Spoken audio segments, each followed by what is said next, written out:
Bienvenue dans ce journal, mesdames et messieurs, bonsoir et tout de suite, le grand titre.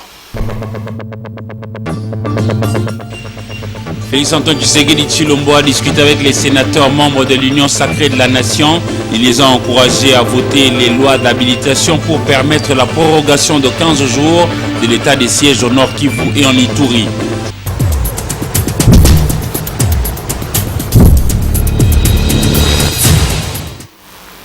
Le Sénat de la République démocratique du Congo compte 109 sénateurs et 85 parmi eux sont membres de l'Union sacrée de la Nation. Et ils ont été reçus hier samedi 5 juin 2021 par le président Félix-Antoine Tshisekedi Tshilombo. Cette première rencontre a été l'occasion pour le chef de l'État congolais, Félix-Antoine Tshisekedi, de féliciter de vive voix ses parlementaires du Sénat pour leur courage politique en s'engageant au sein de l'Union sacrée de la Nation.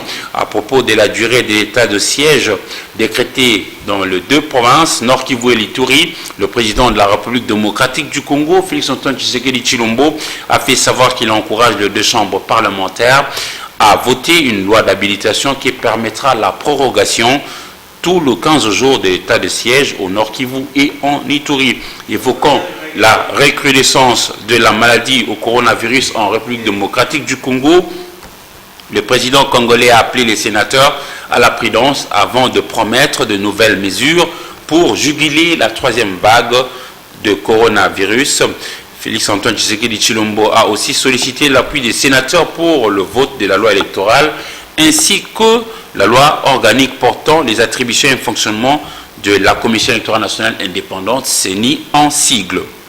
Et nous restons au sommet pour vous dire qu'aussitôt arrivé hier samedi 5 juin 2021 à Goma, chef-lieu de la province du Nord Kivu, Samalukonde Kyenge Jean-Michel, le Premier ministre, chef du gouvernement, est allé visiter les installations de l'Observatoire volcanologique de Goma OVG pour s'assurer du bon fonctionnement de ces centres de surveillance des activités sismiques après l'événement malheureux survenu le 22 mai 2021, samedi donc, avec l'éruption volcanique de Nyiragongo à Goma. Kinshasa n'arrête pas de multiplier de moyens pour soulager tant soit peu la souffrance de nos compatriotes.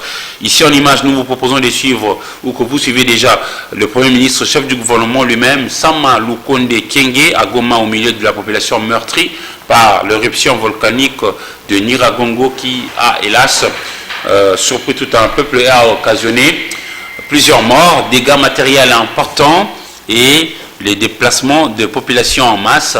Avec l'arrivée du Premier ministre Samalukonde à Goma, les compatriotes vivant à Goma, chef-lieu de Nord Kivu, en détresse, espèrent être soulagés car un sage avait dit à celui qui n'a rien, la patrie est son seul bien.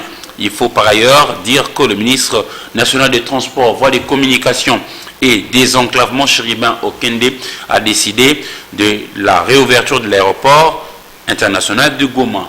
Ainsi que vous le voyez en image, cette fois-là, je crois que je suis en bonne intelligence avec la régie. De l'autre côté, vous voyez que c'est le Premier ministre Samalukonde Kyenge qui est à Goma, au milieu de la population meurtrie par rapport à l'éruption volcanique intervenue le samedi 22 mai 2021 dans cette partie de la République démocratique du Congo. Le saut de mouton du marché Liberté, ou appelé autrement Bitabé, dans la commune de Massina, a été ouvert à la circulation hier samedi 5 juin 2021 par le ministre d'État, ministre en charge des infrastructures, Alexis Guissaro Mouveni. La cérémonie de coupure de ruban symbolique dans ce reportage signé pour vous par Solange Kwali. C'est le plus long saut de mouton à Kinshasa. Cet ouvrage, construit dans le district de la Tchangou, précisément à Bitabé, est long de 300 mètres. L'Office des routes, maître d'ouvrage délégué, a exécuté les travaux avec l'entreprise Safricas sous la supervision du bureau technique de contrôle. La population de Tchangou peut à nouveau souffler. Le saut de mouton de Bitabé est désormais ouvert à la circulation. Le ministre d'État en charge des ITP, Alexis Guissaro Mouvouni, accompagné du gouverneur de la ville de Kinshasa, des autorités communales et les responsables des entreprises qui ont travaillé sur cet ouvrage, a, après la coupure du ruban, inauguré le passage sur cet ouvrage à la grande satisfaction de la population. Il s'agit de la continuité du programme du gouvernement avec l'Union sacrée de la nation dans l'objectif de rendre fluide la circulation. Nous étions passés ici il y a quelques jours, la semaine passée, pour pouvoir inspecter le niveau d'avancement des travaux. Et nous avions promis à notre population, la population quinoise, que nous allons revenir très bientôt pour pouvoir procéder à l'inauguration. Donc le jour est arrivé et nous sommes venus annoncer à la population que conformément à la promesse de son Excellence, Monsieur le Président de la République, chef de l'État, Monsieur Félix-Antoine Tshisekedi, qui avait promis à la population effectivement la réalisation de ces ouvrages. Aujourd'hui, cette promesse est devenue réalité et voilà, nous procédons à l'ouverture, à la circulation de ce saut de mouton. Cette inauguration marque également la tenue de la promesse du chef de l'État au Quinois sur le désengorgement des routes. Promesse à Tata Mokonze Ekolo Félix Antoine Tshisekedi pour réaliser le saut de mouton Oyo pour silisa premier embouteillage. Embouteillage et bandi déjà pour la momke. Mais s'il était misala au sala et d'aller belé, va voir express et au sala sous pour la première embouteillage ici. Le saut de mouton de Bitabé inauguré, un motif de fierté pour le directeur général de l'Office de route. Herman Moutima insiste notamment sur le civisme routier. C'est un motif de fierté, comme a dit son Excellence tout à l'heure, et nous voulons que la population puisse bien préserver cet ouvrage. Qu'on ne jette pas de l'eau, de l'huile ici, je vous en prie. Gardez bien cet ouvrage et ça donnera la force aux autorités du pays de nous en construire encore d'autres. La construction des sauts de mouton à Kinshasa s'inscrit dans le cadre du programme des 100 jours du président de la République, Félix-Antoine Tshisekedi Tshilombo. Une intense activité au niveau du ministère de Mines où Madame le ministre Antoinette Samba Kalambaye a reçu dans son cabinet de travail une délégation de la société Banro, conduite par son actionnaire principal Luc Gérard, au cœur des échanges de développement du secteur minier en République démocratique du Congo. Aussi la ministre Samba Kalambaye s'est rendue à l'Athénée de la Gombe pour y planter un arbre à l'occasion de la journée internationale de l'environnement hier. José Moussangana. Une journée très chargée pour la ministre de Mines, Antoinette Samba Kalambaye, qui a accordé une audience ce samedi 5 juin à une délégation de la société aurifère canadienne Banro, conduite par son actionnaire principal Luc Gérard. Ce dernier a échangé avec la patronne de mines sur les perspectives du développement de la République démocratique du Congo dans le secteur minier. On répond présent à cette invitation. Nous avons annoncé donc la conclusion d'une transaction pour la reprise des activités de Banro qui vont permettre de relancer presque 6000 emplois dans le sud Kivu. Nous sommes aussi en train de regarder des opportunités possibles de partenariat dans le nord Kivu, dans l'Ituri. À son tour, le numéro 1 de Mines a insisté sur les priorités du chef de l'État en ce qui concerne l'activité économique, surtout dans les provinces situées dans l'est du pays, ceci pour donner de l'emploi aux jeunes. Banro tient à relancer plus de 6000 emplois dans ces coins de la République, plus précisément au sud Kivu, vers mi-juillet. Il projette aussi des opportunités dans d'autres provinces telles que le nord Kivu et l'Ituri. Le non-respect de la vie écologique par l'homme entraîne souvent des conséquences nécrologiques sur l'humanité entière. Profitant de la célébration de la Journée mondiale de l'environnement et engagé dans la protection des écosystèmes en tant que ministre de Mines, Antoinette Samba Kalambaye s'est dit aussi concernée par la dite journée. C'est ainsi qu'il est allé planter des arbrisseaux, des corosols qui a pour fruit le cœur de bœuf et les citerres qui portent Mangasende à la Ténée de la Gombe où elle a étudié.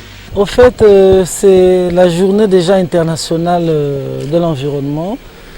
Et cette année, la RDC a choisi comme thème la plantation des arbres. Moi, en tant que ministre des Mines, je suis concerné parce que vous savez, l'exploitation des mines appelle à des dégâts environnementaux énormes. En tant que ministre des Mines, il était de mon devoir de faire un geste envers la nature, de planter un arbre pour donner l'exemple. Non seulement aux opérateurs miniers qui doivent eux aussi à leur tour planter, mais à toute la population congolaise qui nous suit, de pouvoir penser à l'avenir de nos enfants, à notre écosystème, à pouvoir planter aussi à leur tour un arbre dans l'intérêt de la nature. Et pour clôturer cette journée en beauté, la ministre de Mines a répondu à une invitation de Banakin lui adressée par son vice-ministre Godard Motemona. Elle a préparé à cette activité de collecte de fonds destinée aux sinistrés de l'éruption volcanique de Nyiragongo à Goma. Une rumeur, mieux une folle rumeur qui gagne de terrain dans les réseaux sociaux notamment. Une rumeur disant que la ministre Antoinette Nsamba Kalambay de Mines aurait violé la loi en nommant la directrice générale Chantal Bachizé en remplacement de Jean-Félix Mopande au cadastre minier. Une source proche du ministère de Mines prouve le contraire. Suivez. La situation liée au dossier du cadastre minier fait encore couler encre et salive, si bien que les médias en ont fait leur chou gras. Tenez, certains de ces médias estiment qu'en tenant à l'installation du nouveau DG du cadastre minier, la ministre des Mines, Antoinette Nsamba Kalambay, violerait la loi et usurperait par conséquent le pouvoir du chef de l'État. À en croire une source proche du ministère de Mines, après vérification au journal officiel, la ministre de Mines a remarqué que l'ordonnance nommant Mme Chantal Bachizi en remplacement du DG sortant, Jean-Félix Mopande, n'a jamais été abrogée. C'est ainsi qu'Antoinette Nsamba Kalambay s'est vue dans l'obligation d'exécuter cette ordonnance loi numéro 18/138 du 27 décembre, restée en sourdine depuis. De ce point de vue, il serait donc aberrant de parler en termes d'usurpation du pouvoir du chef de l'État, d'autant plus qu'il ressort des attributions de ce dernier de nommer, et c'est à la ministre de notifier cette décision. Initialement prévue pour le lundi 31 mai, la cérémonie de remise et reprise entre le DG entrant et sortant du cadastre minier aura lieu le 17 juin prochain. 4 ans après sa suspension jugée irrégulière, le bourgmestre de la commune de Mbandaka, Jean-Pierre Gbalo Limbaya, a repris ses fonctions le lundi 28 mai dernier dans la ville qui porte le nom du chef-lieu de la province de l'Équateur. La remise et reprise a eu lieu devant le ministre provincial de l'Intérieur en présence justement de José Maza Oussoukouma. Le bourgmestre de la commune de Mbandaka, Jean-Pierre Gbalo Limbaya, a repris ses fonctions ce lundi 31 mai 2021 après une suspension jugée illégale d'environ 4 ans. Pour la petite histoire, Jean-Pierre Gbalo Limbaya, bourgmestre de Mbandaka, était suspendu par le gouverneur de province en exécution d'un message téléphonique du ministre national de l'Intérieur de l'époque. Après avoir saisi les instances judiciaires compétentes, le bourgmestre Gbalo avait gagné le procès, mais son retour était bloqué par le gouverneur de province. Mais il n'avait pas baissé les bras, il a fait recours aux instances supérieures et voilà, décidément, il a rejoint son poste de commande qui est la commune de Mbandaka ce lundi 31 mai. Et retour très mouvementé, Jean-Pierre Gbalo Limbaya était reçu par les chants, les pas de danse exhibés par la population de la commune de Mbandaka, dont les militants de son parti AVC entendaient aux télévisions du Congo, les agents et habitants de la commune de Mbandaka et la population pygmée qui les trouvent comme leur référence. La cérémonie était présidée par le ministre provincial de l'Intérieur Alain Elodji, entouré du maire AI de la ville de Mbandaka Alain Bompoko et l'inspecteur territorial à Ouazi. Le bourgmestre adjoint Guy Bobois a représenté les gouverneurs, le bourgmestre sortant, Marine Ziguire Safi, dans cette remise et reprise qui a pris plus de 3 heures du temps. Jean-Pierre Gbalo Limbaya a indiqué qu'il va travailler en suivant les instructions de son hiérarchie. N'eût été la justice, je ne devrais pas être ici. Je remercie l'excellence, monsieur le gouverneur, parce qu'il va mieux collaborer avec la justice. Il a préféré lui-même de me replacer dans ma fonction. En tout cas, je le remercie, excellence, monsieur le gouverneur, dans tout mon cœur. À Kananga, chef-lieu de la province du Kasaï central, les médecins sont montés au créneau pour décrier l'insécurité dont ils sont victimes. Ceci pour dénoncer l'assassinat de l'un de leurs, tué par de bandits non autrement identifiés. Ces blouses blanches hurlent leur peine pour avoir perdu 18 médecins en l'espace de 6 mois et un infirmier sous le regard impuissant des autorités, aussi bien politiques que administratives. Sur place à Kananga, Ben Bryant, Minga pour la suite. C'est aux environs des 10 heures locales que les médecins des différentes structures réunies au sein de l'Ordre national des médecins du Congo section du Kasaï central ont manifesté à Kananga pour dénoncer l'insécurité qui relie domicile ces corps soignants, dénoncent la passivité des autorités politico-administratives quant à la sécurisation de la population civile et de leurs biens. Ceci, après l'assassinat du docteur Valérie Tolenga, abattu la nuit du mardi à mercredi, aux environs d'1 heure du matin, par des hommes armés non autrement identifiés, arrivés au building administratif du Kasaï central. Ces manifestants ont présenté leur mécontentement face à l'insécurité dont ils sont victimes à Kananga, d'où la province a l'obligation de prendre en charge la famille des victimes, mais aussi les frais relatifs aux obsèques, et que les faussaires subissent la rigueur de la loi, faute de la prise en compte de ces revendications. Les médecins promettent d'observer les formations sanitaires sans médecin à partir de ce lundi 7 juin jusqu'au 8 juin 2019.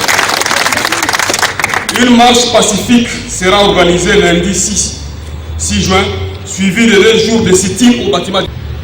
Enfin, nous prenons la communauté internationale et nationale à travers les organisations de la société civile et à témoin pour que la sécurité soit rétablie le plus tôt possible sur toute la province du Kasaï central en général et sur la ville de Kananga en particulier. Dans le cas où la paix et la sécurité de la population, du personnel soignant en particulier, ne sera pas rétablie dans un bref délai, la communauté médicale se réserve le droit de passer à d'autres actions de grande envergure dans le respect des lois de la République. Dans ce mot, l'exécutif provincial a promis de travailler sur les dossiers pour trouver gain de cause. On manque d'expression pour exprimer ce que l'on ressent. Le gouvernement provincial n'a pas entendu votre moment. Il s'est réuni promptement hier. Je n'ai pas le devoir de vous partager les conclusions de notre débat qui a duré plus de 3 heures. Ma consternation personnelle est plus grande que la vôtre. Après le gouvernorat, les manifestants ont bouclé leur marche à l'organe délibérant du Kasaï central, où ils ont déposé les mêmes mémorandums à Patrice Messesanga, qui a promis au nom de son institution de se rallier aux côtés des médecins pour ensemble dire non à l'insécurité à Kananga. Et à l'université de Mbandaka, dans la province de l'Équateur, tout a été conjugué hier, 5 juin 2021, au rythme de la restauration de l'écosystème, thème retenu pour célébrer la journée internationale de l'environnement. Et ils ont justement promis de planter 250 arbres sur le 1 milliard exigé pour accompagner le président de la République, Félix-Antoine Tshisekedi Tshilombo. Tout est parti d'un carnaval motorisé avant la cérémonie proprement dite. José Maza au Soukouma. Célébration ce samedi 5 juin 2021 dans le monde entier de la Journée internationale de l'environnement. La faculté de sciences, département des sciences et de l'environnement de l'université de Mbandaka a organisé une conférence de débat sur le thème « Restaurer l'écosystème et accompagner les projets du chef de l'État, Félix-Antoine Tshisekedi Tshilombo ». Nous plantons 250 arbres sur 1 milliard exigé par lui. C'était sous l'instruction du recteur de l'université de Mbandaka, Inimba, le professeur Dr Lianzanja Lonkeke, Jean-Pierre. Cette conférence avait 3 étapes, à savoir les différents discours prononcés pour la circonstance, et notamment celui du porte-parole des étudiants de l'université de Mbandaka, Metouchela Ndombe Njoku, qui a circonscrit ces contextes. L'étudiant L1, environnement, orientation et écosystème, Valentin Botina, a dressé l'historique de la journée mondiale de l'environnement J-mai. Enfin, l'homme du jour, l'étudiant L2, Ibungankanga, s'est déployé sur le thème de l'année, restauration de l'environnement. Activité organisée dans la salle polyvalente de l'université de Mbandaka, dite professeur Dr Camille Mangwele, qui nous a quittés. Tout a commencé par un carnaval motorisé qui est parti de l'avenue Itela Inimba en passant par l'avenue Asayama, Mobutu, Bonsomi, Itela pour chuter à cette institution. Le chef de travaux Ouetodiema Lundula Damien, au nom du recteur, nous a fait l'essentiel de cet événement. Quand on coupe un arbre, il faudrait en planter 2 ou 3 parce qu'avec les principes inverses de la respiration, la photosynthèse, c'est ce qui constitue notre vie. Il y a les plantes vertes nous donnent, capturent le dioxyde de carbone que nous rejetons et nous envoient l'oxygène pur. Et ce principe inverse de la respiration fait que l'humanité puisse continuer. Donc, lorsqu'on abat un arbre, lorsqu'on coupe un arbre, il faut en planter 2 ou 3. Et c'est là pour constituer aux équilibres fondamentaux sur la survie de l'humanité. Et à Kinshasa, saisissant l'occasion de la célébration internationale de la journée mondiale de l'environnement, les habitants du quartier Kimwinza à Mongafula, dans la cité dite Pacifique, se sont adonnés aux activités d'assainissement ainsi qu'en pour garder leur milieu propre. Popol Ziakwaou, Patrick Borel, Mukindi. Dans les soucis de rendre son environnement sain et propre, les habitants du quartier Kimwinza dans la commune de Mongafula, précisément de la cité Pacifique, ont pris l'initiative ce samedi 5 juin d'assainir leur milieu de vie. Ils ont ramassé et évacué les immondices, curé les caniveaux pour rendre son quartier salubre. Ces travaux ont coïncidé avec la journée mondiale de l'environnement célébrée le 5 juin de chaque année depuis 1972. Joël Ndembe Mabiala, l'un des notables de cette cité pacifique, initiateur de ces travaux, plaide pour que l'autorité compétente les assiste. À l'occasion de la journée internationale de l'environnement, nous avons pratiquement eu cette idée, cette initiative de pouvoir réunir encore tous les membres, tous les chefs de riz, chefs de quartier pour essayer un peu de rendre notre environnement sain. Donc nous n'avons pas voulu rester inactifs. Alors avec l'idée de toujours du gouverneur qu'il faut rendre notre environnement sain, il faut rendre notre Kinshasa propre, aussi notre quartier, notre cité pacifique, nous avons que respecter cet ordre-là venu du gouvernement, cet ordre venu de la ville pour rendre notre environnement sain. Regardez un peu cet endroit que nous avons voulu travailler. Les enfants souvent ils descendent dans l'eau pour passer pour aller à l'école. Alors nous avons avec nos petits moyens, comme nous disons, acheté des sacs que nous avons mis un pont ici, en fait rendre, c'est-à-dire mettre des sacs et puis chercher à créer un petit pont pour aider les enfants, aider la population de passer paisiblement au lieu de descendre toujours dans l'eau. Donc cette initiative va rester toujours, va demeurer toujours pour que notre environnement, notre cité pacifique soit toujours propre et puis essayer un peu de voir là où il y a des érosions, essayer d'arranger. Les thèmes retenus cette année pour la célébration de la journée mondiale de l'environnement est restaurer l'écosystème. Cela est possible dans un environnement sain. L'ONG Les Alliés de Cœur, par l'entremise de sa coordonnatrice Marie-Jeanne Bichiloloa, a sensibilisé les représentants de nombreuses autres associations d'encadrement de filles congolaises au sujet de la menstruation, souvent perçue comme un sujet tabou dans nos communautés. Ça se passe à Kananga, chef-lieu de la province du Kasaï central, où l'on retrouve sur place Ben Bryant, Minga.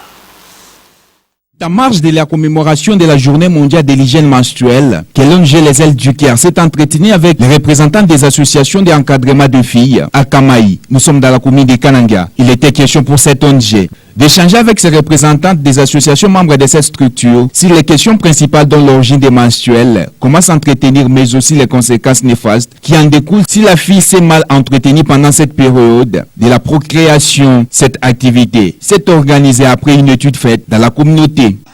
L'objectif même de la journée est de briser les tabous qui existent dans cette matière des règles. Quand on parle des règles de menstruation, chez nous on considère comme étant un tabou. Voilà pourquoi nous avons invité les hommes et les jeunes filles ensemble pour que nous puissions parler. Nous puissions briser les tabous qui existent dans cette matière. Les hommes et les femmes, tous nous devons nous impliquer. Nous avons même exposé les outils en cette matière pour que nous puissions enlever ces tabous. Les garçons, les hommes doivent savoir que les règles, c'est un signe normal. C'est un signe biologique, c'est toute jeune fille qui a l'âge de procréer. Alors, voir une jeune fille pendant ces périodes mensuelles, les hommes aussi peuvent l'encadrer, peuvent l'aider à se sentir à l'aise. Alors, les hommes aussi doivent s'impliquer à ça. Voilà pourquoi nous avons associé les hommes pour vraiment briser ces tabous. La plupart voient des règles pendant 5 jours et au moins un cycle moyen de 28 jours. Mais les jeunes filles voient les règles au moins chaque mois. Alors, les sensibilisations, nous pouvons les mener. Les messages, nous pouvons les transmettre n'importe quand, n'importe où, sans tenir compte de cette date qui vient déjà de se passer. Cette structure a promis d'intensifier ses activités dans les jours à venir, dans les coins et recoins de la province du Kasaï central, pour aider les jeunes filles d'avoir les nouvelles notions dans cette matière. À Kinshasa, la Fondation Liolo a clôturé hier, samedi 5 juin 2021, l'exposition des œuvres du géant sculpteur congolais décédé Alfred Liolo. C'était dans l'enceinte de la concession UTEX Africa. José Moussangana.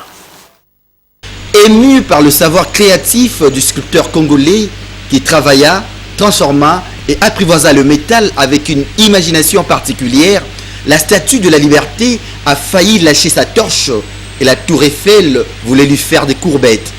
Lui, c'est le professeur Alfred Liolo, magistère Atrium, qui introduisit le bronze laiton comme médium d'expression artistique, alors que la taille du bois et l'ivoire dominaient le champ restreint de l'art contemporain congolais.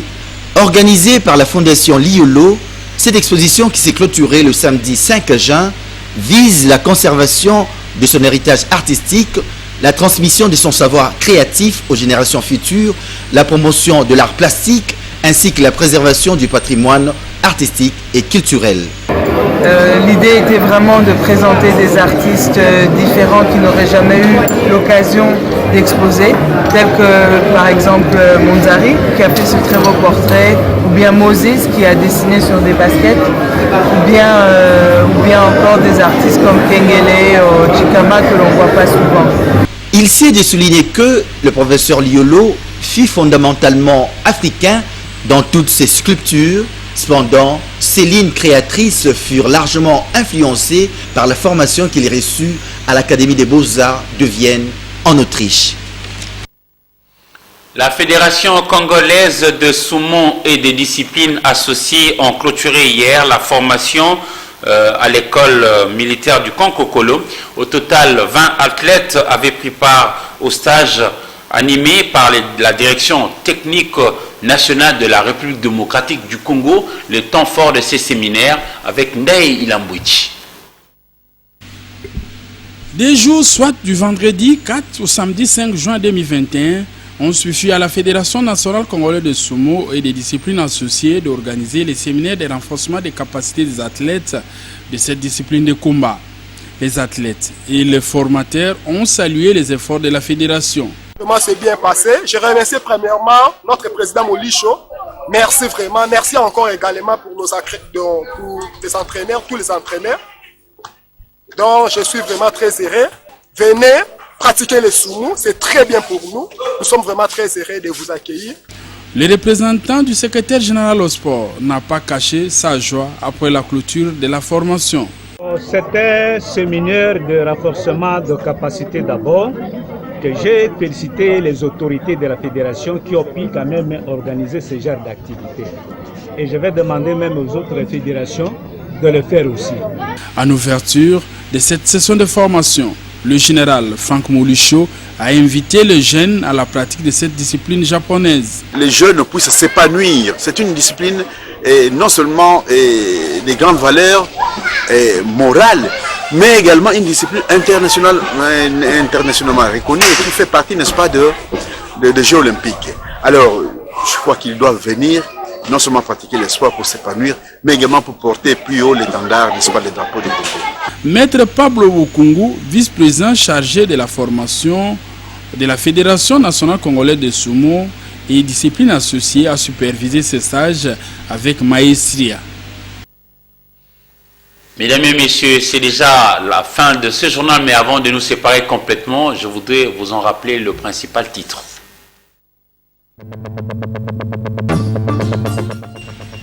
Félix-Antoine Tshisekedi Tshilombo a discuté avec les sénateurs membres de l'Union sacrée de la nation. Il les a encouragés à voter les lois d'habilitation pour permettre la prorogation de 15 jours de l'état des sièges au Nord Kivu et en Ituri.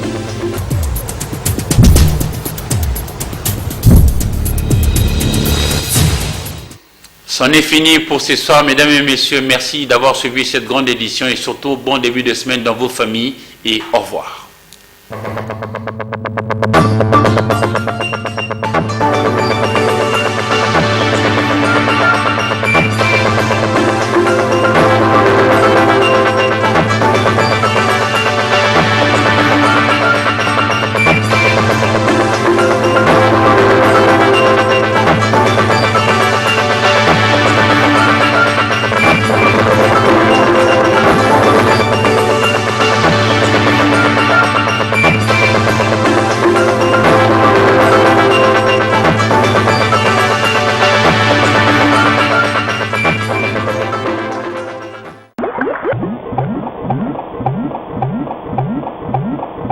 Il y a des moments dans la vie où tout est remis en question. Mais quand on a M-Pesa, la vie est simplifiée.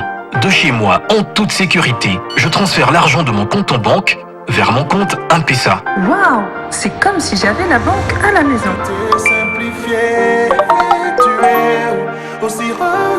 J'assume mes responsabilités en envoyant de l'argent, en faisant des dons à distance,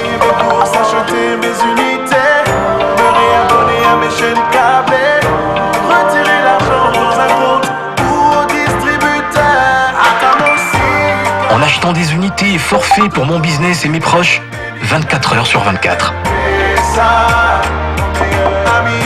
En faisant des courses sans me déplacer. Ou encore en renouvelant l'abonnement télé pour le plaisir en famille. En ces moments difficiles où tout semble nous éloigner, M-Pesa nous aide à renforcer notre solidarité. Facilitez-vous la vie avec M-Pesa. Composez juste étoile 1122 dièse. Avec la technologie, ensemble, tout devient possible. Vodacom. L'Internet haut débit partout où vous en avez besoin et quelle que soit votre activité, c'est désormais possible. Grâce à sa couverture satellite, Connect Africa vous garantit une connexion haut débit, rapide et fiable à un prix abordable partout en RDC. Pour un accès à notre réseau haut débit, un kit complet d'une parabole et d'un